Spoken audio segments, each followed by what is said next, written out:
Okay, it's getting down to the wire for candidates in the race for the White House. Just 3 days, if you can believe it, remaining to win over New Hampshire voters.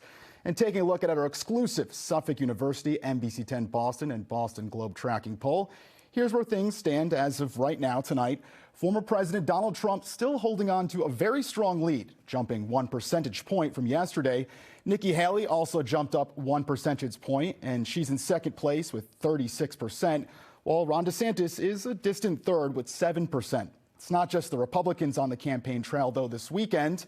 Democratic challengers also on the campaign trail, and a few supporting Biden. NBC 10 political reporter Matt Pritchard is in Manchester with the latest. Guys, many people see this as an inevitable rematch between the two contenders from 2020, Joe Biden and Donald Trump. And on Saturday in New Hampshire, both had surrogates out on the trail making their case to voters. From crowded rooms to frigid street corners, surrogates of former President Donald Trump and current President Joe Biden are looking to drum up support in New Hampshire. This is Trump country. Inside Trump campaign headquarters, New York Representative Elise Stefanik calling on voters to build off a landslide win in Iowa. We need to get this done right here in New Hampshire. Thank you so much for all of you. And speaking with the media afterwards. President Trump have taken part in the New Hampshire debates, the two that were canceled. You know, those debates are for second place. President Trump is the clear winner. I've always said he's the presumptive nominee. Also making the Granite State rounds. Can I get a Boston Mayor Michelle Wu, who's urging voters to write in Joe Biden. The commander-in-chief isn't on the ballot following an effort to move South Carolina higher in the process. Do you think it was a poor choice by Joe Biden not to be on the ballot here in New Hampshire?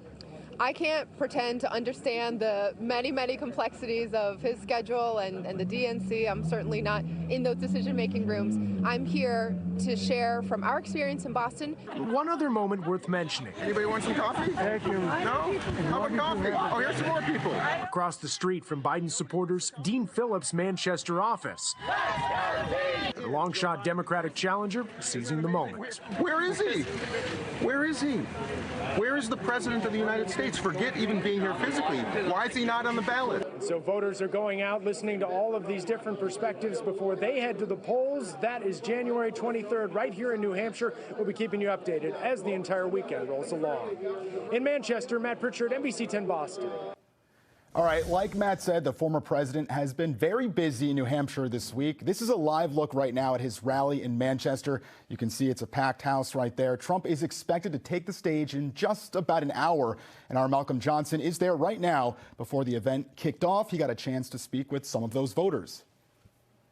Well, you see the stage just behind me. In just under an hour, Donald Trump is expected to stand on that stage and address his supporters here at SNHU Arena, as we are just 2 days away from the nation's very first primary. It was just last night that Trump says they will be securing a historic victory on Tuesday.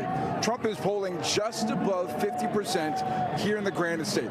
And last night, South Carolina Senator Tim Scott stood on stage with Trump and endorsed him for president.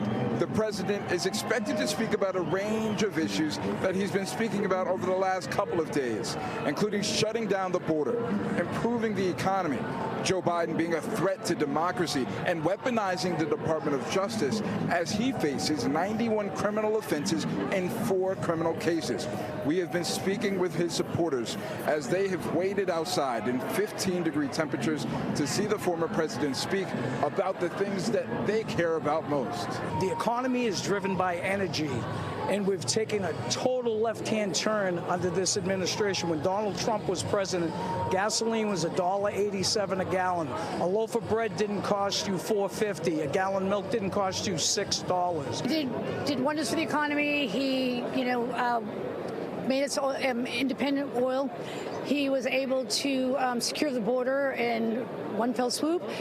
He was able to make us feel comfortable, make crimes be actually taken care of. What he did with the resistance of building the wall, they told him it would never happen. It would never happen. Now they realize how important that wall is. But I like the fact that he has a backbone. Here on a local level, in the state of New Hampshire, Trump says he wants to cut down on the crime and what he says is per capita the worst drug problem in the country. He also wants to help out the state's many veterans. He said on Friday night that they don't have a fully functioning VA, and it's an issue that he wants to address. We're reporting in Manchester. I'm Malcolm Johnson, NBC 10 Boston. All right, so as you can see, candidates in New Hampshire are still making their last-minute pitches, and a lot of people have already made up their minds, also as you saw.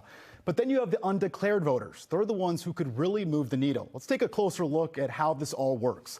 Registered Republicans and Democrats can only vote in their party's primary.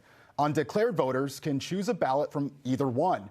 And as you can see, the majority of voters in New Hampshire are registered as undeclared. So again, they can really make a huge difference here. Let's keep going. On primary day, those voters tell poll workers which election they would like to cast a ballot in. Once that's done, the voter becomes a registered member of the party and can vote in that primary.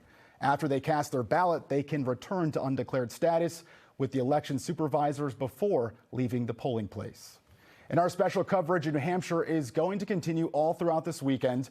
Tomorrow after the news at 9, we'll have a live edition of At Issue from New Hampshire. Then there's Meet the Press at 10:30. And after Meet the Press, we'll have another live edition of At Issue with Sue O'Connell and Corey Smith. And of course, that's all right here on NBC 10 Boston.